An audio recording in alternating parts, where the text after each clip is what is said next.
Hello guys, আসসালামু আলাইকুম। আজ আমি আপনাদেরকে শেখাবো কিভাবে চিংড়ি মাছের মালাইকারি বানাতে হয়। চিংড়ি মাছের মালাইকারি বানানোর জন্য প্রথমে চিংড়ি মাছগুলোকে ভালোভাবে পরিষ্কার করে লবণ এবং হলুদ দিয়ে মাখিয়ে নিতে হবে।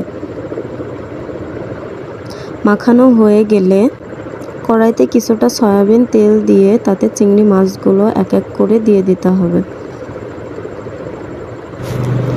এভাবে সবগুলো মাছ লাল লাল করে ভেজে নিতে হবে। আমি এখানে 3টে বড় সাইজের চিংড়ি মাছ ভেজে নিয়ে এসেছি।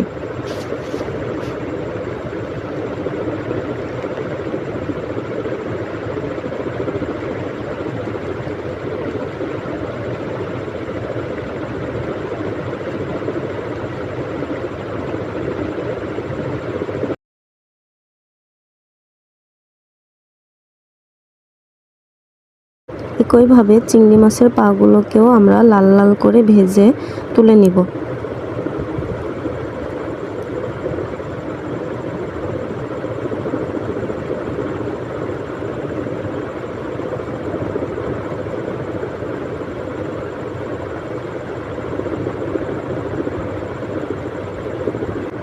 সবগুলো মাছ ভাজা হয়ে গেলে কড়াইতে আরও কিছুটা তেল দিয়ে তাতে 2 টুকরো এলাচ, 2টা তেজপাতা এবং 2 টুকরো দারচিনি দিয়ে কিছুটা সময় হালকা করে ভেজে নিব।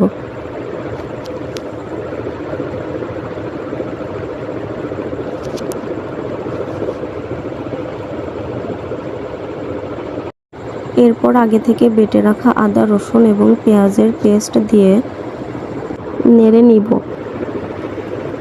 এরপর মশলাগুলো যখন ফুটতে শুরু করবে তখন তাতে আরও কিছুটা পরিমাণ টক দই দিয়ে নিব। এরপর সবগুলো মশলা ভালোভাবে কষিয়ে নিব।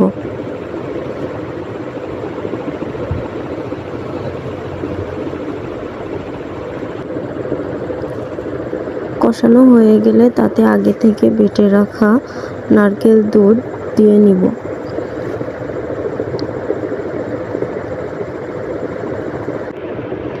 এরপর সবগুলো মশলা ভালোভাবে কষিয়ে নিয়ে মশলাগুলো থেকে যখন তেল ছেড়ে দিবে তখন আগে থেকে ভেজে রাখা চিংড়ি মাছগুলো দিয়ে ভালোভাবে নাড়তে থাকবো।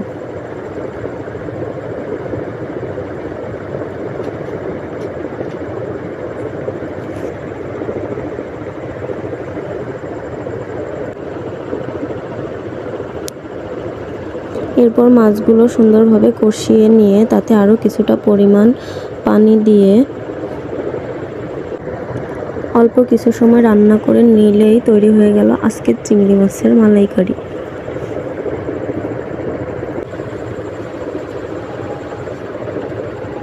দেখুন, রেসিপিটা দেখতে ঠিক যতটা সুন্দর, খেতেও ঠিক তেমনই মজা।